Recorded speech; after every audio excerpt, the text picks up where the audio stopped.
With the release of the brand new Cat Dog and April O'Neil trailers, I finally think that it's about time that I continue my favorite series that I'm doing on my channel. Green Lantern, the video game playthrough! Heck yeah, let's get into it. And I deleted the game. Whoops.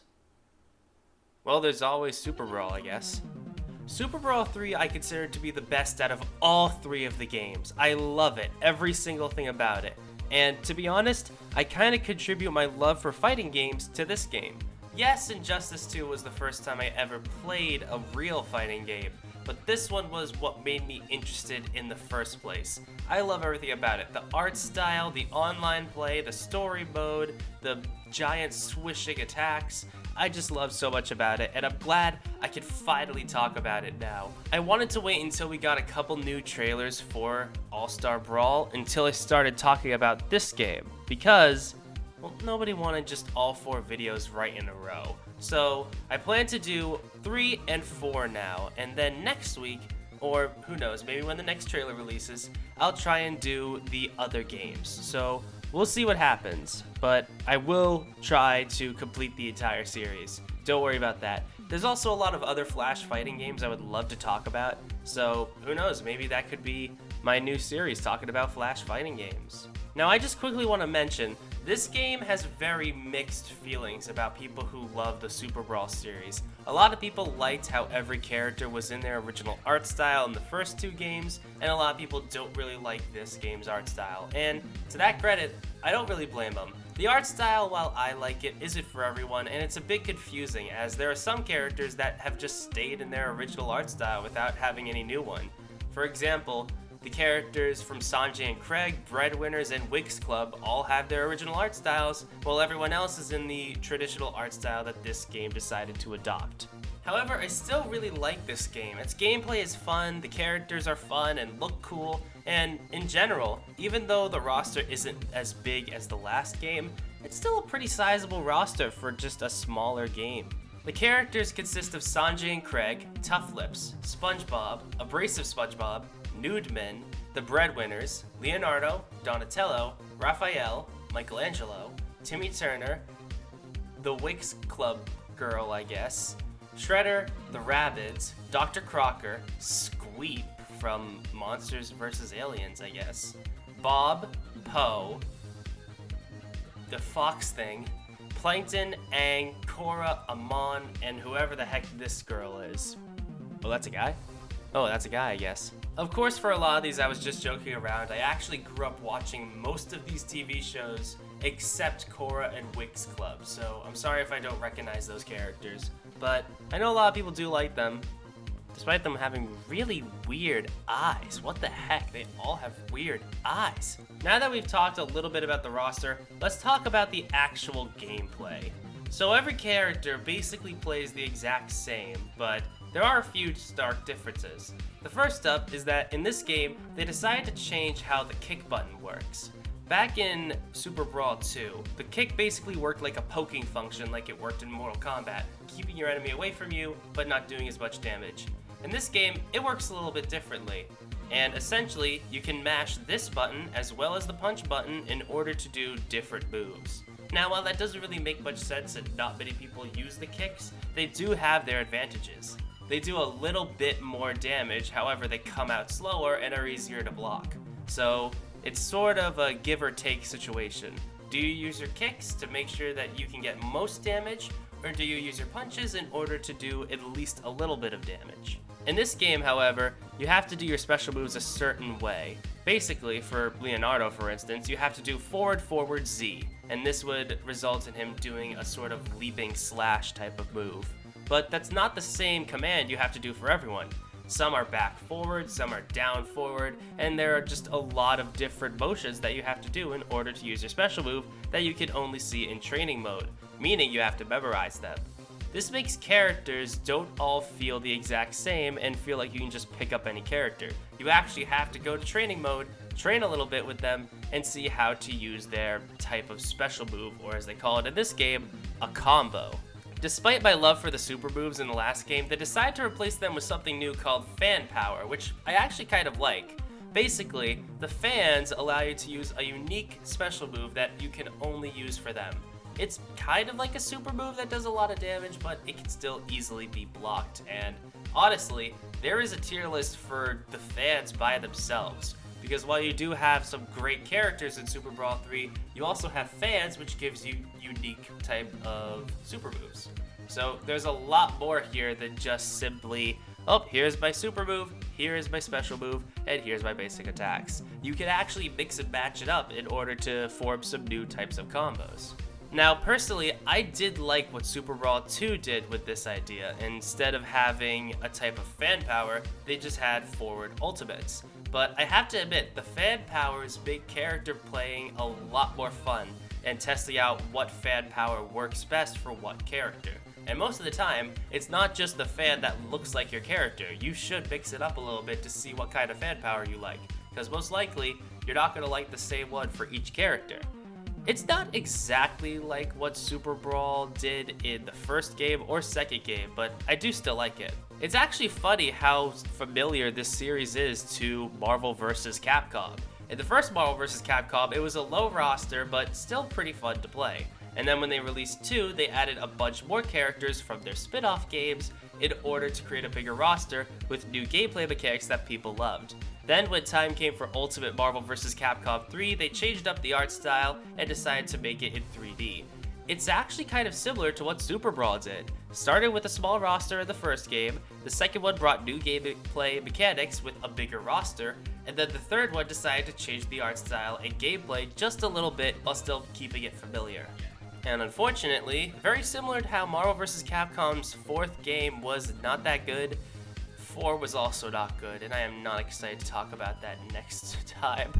If you want to know my favorite character, by the way, in this game, I loved playing the Gold Ranger, but unfortunately he was added later, and I can't find a version of the game with Gold Ranger. However, I also really like to play Leonardo because of his swords, and oh yeah, speaking of which, this was actually the first game to feature the Teenage Mutant Ninja Turtles, with these ones being from the 2012 TV show. And ever since their inclusion, they would be included in every single Super Brawl game up into All-Star Brawl. Oh and yeah, here's another fun fact. The only character to be in every single Super Brawl game is Timmy Turner. Yeah, no, really. Since SpongeBob was in a Ryu getup in the first game, Timmy is kind of the only character to be in every single Super Brawl game except All-Star Brawl, which is the first game that hasn't announced him right out of the gate. I'm slightly worried that we might not get Timmy Turner in All-Star Brawl, but here's hoping he makes it in somehow. Now, just like last time, let's talk about the different game modes you have. First up is Story Mode, which isn't really a story mode, it's just arcade mode. You fight a set of characters until you reach the end, and then you get to see your score. That's really all it is. It's just basically fighting CPUs over and over and over again. Next, you have Free Play Mode, where you can go and play against a CPU of your choosing to go and practice against, someone else. And then, my favorite part of this game is the multiplayer mode, where, yes, you can play online with real people. Unfortunately, because this is an old Flash game, and I'm not sure if online even works on Flashpoint, if somebody could find an answer to that, that would help a lot. You can't really play online anymore. However, looking on an old flash drive, I was actually able to find an old match that I had playing as Leonardo online. I'll share it in the description or post it a little bit later so that you guys can all get a taste of what it was like. But if somebody knows how to set up the online of this game, I would love to play with people on a special stream or something, or you really, just looking over how fun this game was. And then finally, you have Training Mode, which returns from the first game, where you can go and practice your combos as well as your special moves for all of the different characters. As much as I love this game, I also have to admit there isn't a lot of content available for people that are in 2021. Compared to Super Brawl 2, which had a lot of stuff you could play around with, this game only really has a little bit. What was great about Super Brawl 2 is that you had so much offline content because it didn't have any multiplayer in mind. And while I do love the art style of Super Brawl 3, and I love everything about Super Brawl 3 and the multiplayer, unfortunately because now Flash is gone, there really isn't much longevity for this game since there is no working multiplayer. However, in something like Super Brawl 2, it has a lot of offline content that you can experiment with, like tag team mode, as well as the story mode. There's so much there that you can go and check out. But then you go to Super Brawl 3, and you have story mode, free play, and that's really about all there is. If somebody knows how to get multiplayer working on this game, I would legitimately be so happy. Because legit, this game was what I played as a little kid. Me as a cringy little boy was like, oh, I can't wait to play Super Brawl 3. And it was just a lot of fun to play when I was, out of class or just at home. It was fun, I enjoyed it a lot. And honestly, there are a lot more Flash fighting games than this one that I played, and there were a few others that I remember, but there are also just a lot on Flashpoint that I've never heard of that I'm a little surprised actually end up existing. And if you ever want to see more Flash fighting games, then I'd love to make more of these videos.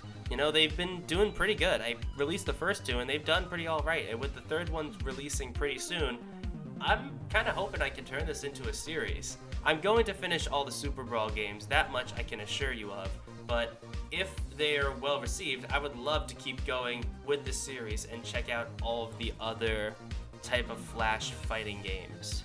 Overall, in terms of presentation, I really love this game. I know it's mixed opinions and not everyone has the same opinion as me, but honestly, I really love the art style of this game. Everyone's in their unique art style. You have different special moves that you have to memorize. There's just so much here. And on top of that, back in its heyday, you had multiplayer to play around with where you can go and play people online. It was just so much fun to play with.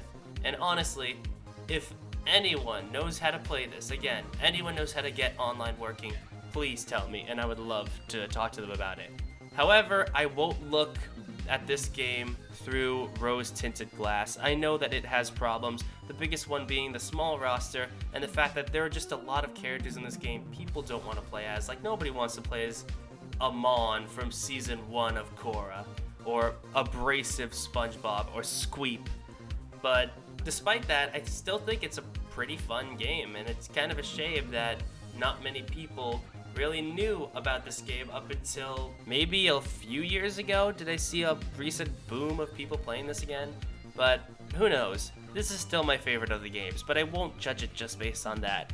I will say that it's a bit better than Super Brawl 2 only because it had online play, but I'm still gonna only give it an 8 out of 10.